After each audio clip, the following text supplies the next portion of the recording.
என் அன்பு பிள்ளையே, நீ பல நாட்களாக எப்போது என் வாழ்க்கை மாறும் என்று என்னிடம் கேட்டுக்கொண்டிருக்கிறாய். இன்று நான் உனக்கு சொல்ல வருவது இதுதான். உன் ஜெபம் என் முன்னிலையில் மறக்கப்படவில்லை. உன் கண்ணீர் என் பார்வையிலிருந்து மறையவில்லை. நீ காத்திருந்த நேரம் வீணாகவில்லை.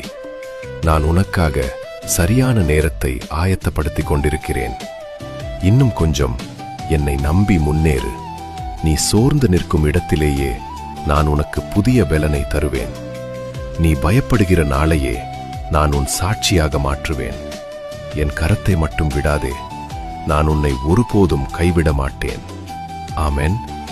இந்த வார்த்தை உங்கள் இதயத்தோடு பேசியிருந்தால் ஆமென் என்று கமெண்ட் செய்யுங்கள். தேவனுடைய நாமம் மகிமைப்பட இந்த வார்த்தையை மற்றவர்களோடும் அன்போடு பகிருங்கள். ஆமென்.